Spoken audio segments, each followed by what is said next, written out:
Assalamualaikum warahmatullahi wabarakatuh. Halo semuanya, selamat datang di video kali ini. Video kali ini adalah untuk memenuhi tugas ujian akhir semester mata kuliah Matematika Diskrit, Prodi Matematika, Fakultas Sains dan Teknologi Terapan Universitas Ahmad Dahlan. Sebelumnya perkenalkan, nama saya Umu Fitroti Nursolihah dengan NIM 1915015040. Selamat menyaksikan.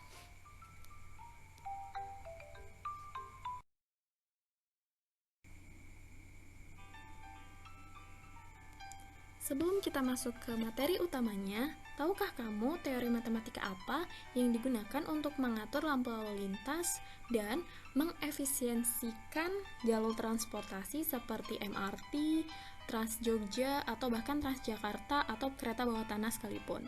Nah, ternyata teori matematika yang digunakan adalah graf. Nah, video kali ini akan membahas tentang graf dan lebih utamanya tentang pohon.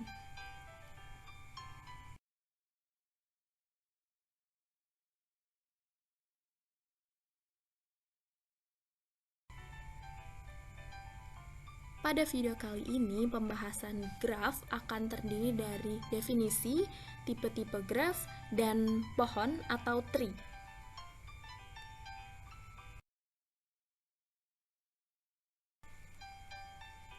Kita masuk pada bagian pertama, yaitu definisi.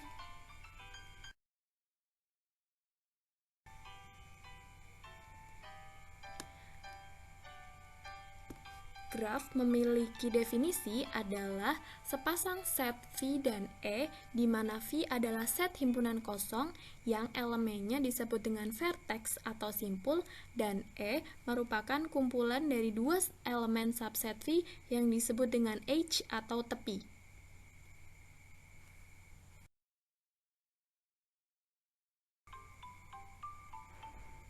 Kita lanjut ke bagian kedua, yaitu tentang tipe-tipe graf.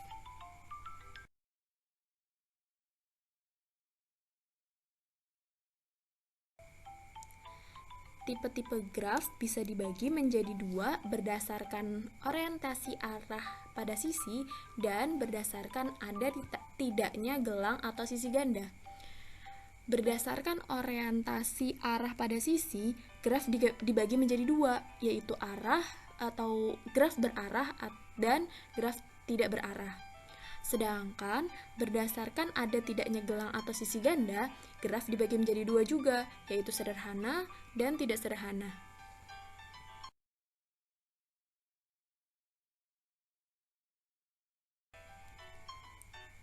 Nah, jenis graf yang pertama berdasarkan orientasi pada sisi. Yang pertama itu graf berarah.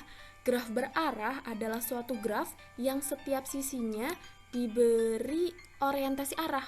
Sebuah graf terarah G terdiri dari suatu himpunan V yang disebut dengan vertex atau titik dan suatu himpunan E yang disebut dengan H atau rusuk.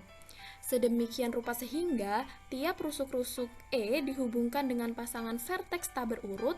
Kemudian jika terdapat rusuk E1 yang menghubungkan dua buah vertex V1 dan V2, maka kita bisa menuliskan dengan E1 sama dengan V1, V2 atau pasangan berurut V1, V2.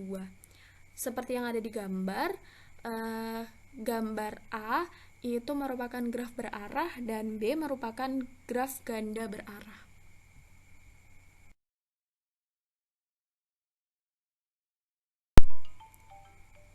Selanjutnya, setelah ada graf berarah, maka ada graf tidak berarah. Graf tidak berarah ini adalah graf yang kedua sisinya tidak mempunyai orientasi arah. Sebuah graf tak terarah G terdiri dari suatu himpunan V yang disebut vertex atau titik dan suatu himpunan E yang disebut dengan H atau rusuk, sedemikian rupa sehingga tiap rusuk-rusuk E dihubungkan dengan pasangan vertex tak berurut. Kemudian jika terdapat rusuk E1 yang menghubungkan dua buah vertex V1 dan V2, maka kita dapat menuliskan seperti yang ada di video, dan kita bisa lihat gambar graf tak berarah pada gambar 8.2 yang ada di video.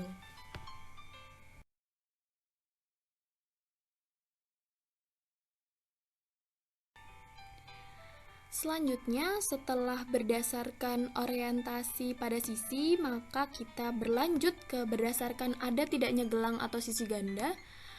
Maka yang pertama ada graf sederhana, simple graph G, VE terdiri dari V yaitu set dari vertex dan E sebuah set dari pasangan elemen V yang disebut dengan edge.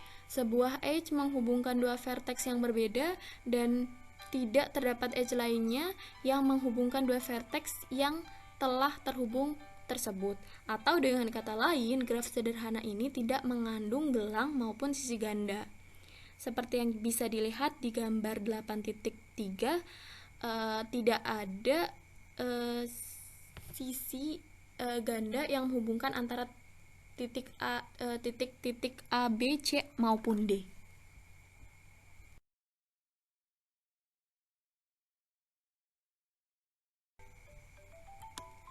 Kemudian, setelah ada graf sederhana, maka ada graf tak sederhana. Di graf tak sederhana ini ternyata ada dua jenis, yaitu graf ganda dan graf semu atau pseudograph.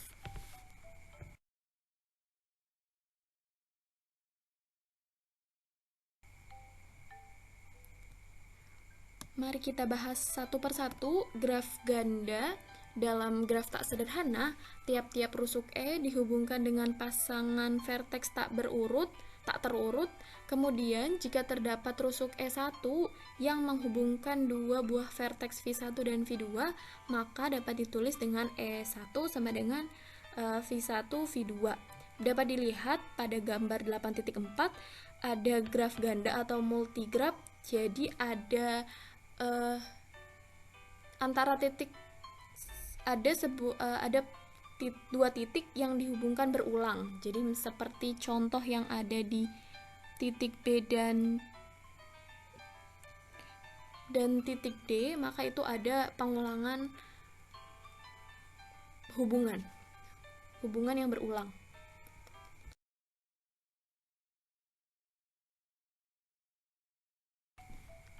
Lanjut ke graf semu. Graf semu adalah jenis yang paling umum dari graf berarah yang biasanya mengandung loop atau perulangan dan beberapa edge. Seperti yang bisa dilihat di gambar, ada perulangan, juga terdapat beberapa edge.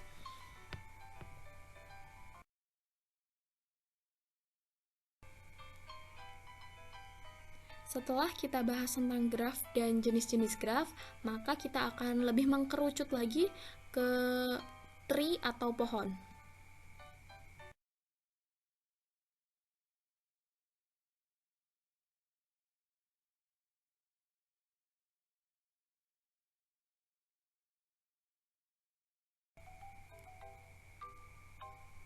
Nah, di pembahasan tentang pohon atau tree ini akan dibahas tentang definisi dan sifat-sifat pohon, pohon rentang, pohon berakar, pohon biner, pohon enrai, dan pohon terurut.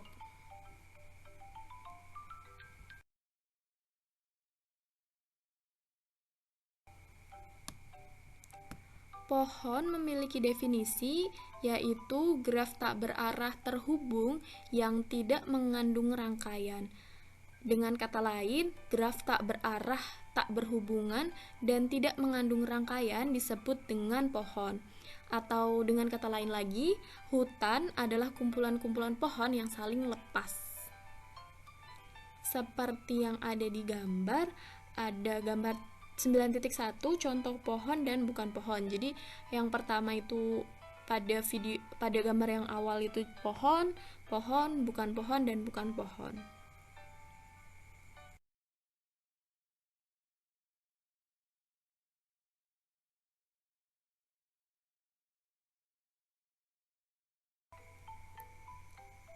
Selanjutnya kita akan membahas tentang sifat-sifat pohon. Sifat-sifat pohon ini direpresentasikan pada sebuah teorema. Misalkan G sama dengan VE dengan graf tak berarah sederhana dan jumlah simpulnya N, maka semua pernyataan di bawah adalah ekuivalen, yaitu G sama dengan pohon. Setiap pasangan simpul dalam G terhubung dengan lintasan tunggal, Yang ketiga adalah G terhubung dan memiliki M sama dengan N-1 sebuah sisi. Yang keempat, G tidak mengandung rangkaian dan memiliki M N-1 buah sisi. Yang kelima, G tidak mengandung rangkaian dan penambahan satu sisi pada graf akan membuat hanya satu rangkaian. Yang keenam, G terhubung dan semua sisinya adalah jembatan. Itu tadi adalah sifat-sifat dari pohon.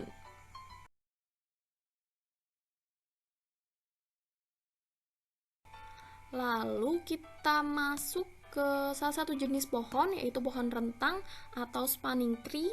Pohon rentang dari graf terhubung adalah graf rentang yang berupa pohon. Pohon rentang dapat didapat dengan cara memutus rangkaian di dalam graf. Jadi ada graf kemudian dipotong, maka didapatkanlah pohon rentang itu. Pohon rentang banyak diaplikasikan dalam kehidupan sehari-hari, misalnya rute pesan dalam jaringan komputer dan masalah jaringan listrik. Seperti yang di gambar 9.2 itu adalah contoh-contoh pohon rentang.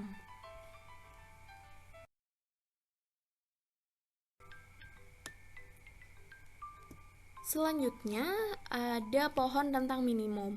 Dalam pohon rentang minimum ini terdapat dua algoritma untuk mencarinya. Yang pertama algoritma Kruskal, yang kedua ada algoritma Prim. Langkah-langkah pada algoritma Kruskal adalah yang pertama, T masih kosong, yang kedua pilih sisi UV dengan bobot minimum yang tidak membentuk rangkaian di T. Kemudian tambahkan UV ke dalam T, kemudian yang ketiga ulangi langkah kedua sebanyak N-1 kali. Kemudian yang kedua ada algoritma Prim. Langkah-langkahnya adalah yang pertama, ambil sisi dari graf G yang berbobot minimum, masukkan ke dalam T. Yang kedua, pilih sisi UV yang mempunyai bobot minimum dan bersisian dengan simpul T. Tetapi UV tidak membentuk rangkaian di T. Ya, masukkan UV ke dalam T. Yang ketiga, ulangi langkah kedua sebanyak N-1 kali.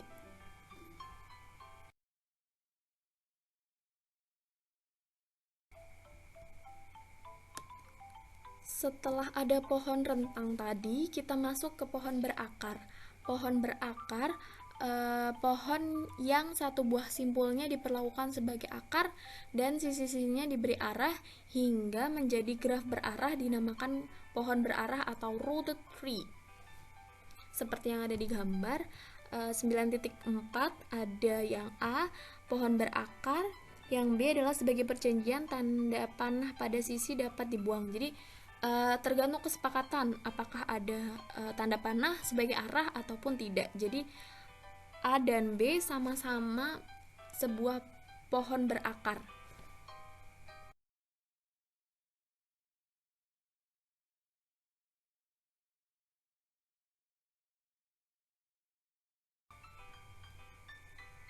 Dalam pohon berakar ada beberapa terminologi. Yang pertama anak dan orang tua, yang kedua lintasan, yang ketiga saudara kandung, yang keempat ada upah pohon, yang kelima ada derajat, yang keenam ada daun, yang ketujuh ada simpul dalam. Nah, pembahasan tentang terminologi ini bisa akan dibahas di video lain.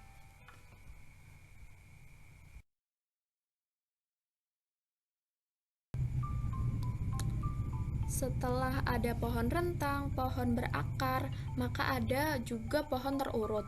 Pohon terurut atau ordered tree adalah pohon berakar yang urutan anak-anaknya tuh penting. Jadi mirip dengan pohon berakar, jadi urutannya antara titik 1, 2, 3, dan 4 itu diperhatikan. Seperti yang ada di gambar 9.5.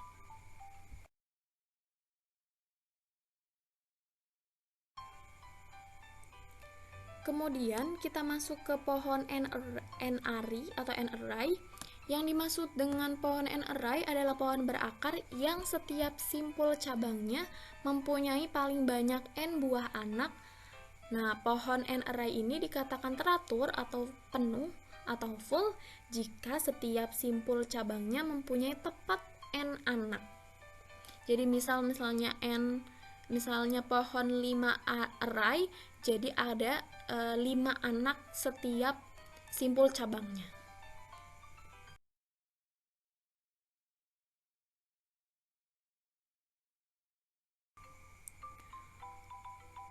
Pembahasan terakhir di pohon adalah ada pohon biner.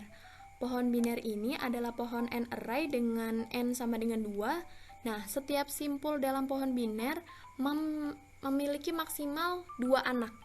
Nah, yang membedakan antara anak kanan dan anak kiri. Karena ada perbedaan ini, maka pohon biner merupakan pohon berurut. Nah, aplikasi dari pohon biner ini sangat banyak sekali dalam ilmu komputer. Beberapa diantaranya yaitu ada kode awalan atau prefix code dan kode Huffman. Nah, kode awalan ini adalah himpunan kode sedemikian sehingga tidak ada anggota kumpulan yang mempunyai awalan dari anggota yang lain. Misalnya himpunan 000,00101. Nah, kode Huffman ini memiliki algoritma. Yang pertama itu pilih 2 simbol dengan peluang atau probability paling kecil. Yang kedua pilih 2 simbol berikutnya termasuk simbol baru yang mempunyai peluang terkecil. Yang ketiga, ulangi langkah 1 dan 2 sampai seluruh simbolnya habis.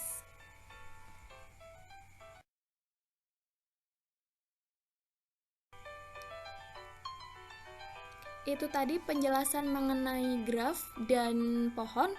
Semoga bisa bermanfaat. Selamat belajar. Terima kasih yang sudah menonton. Wabillahi taufiq wal hidayah. Wassalamualaikum warahmatullahi wabarakatuh. Sampai jumpa.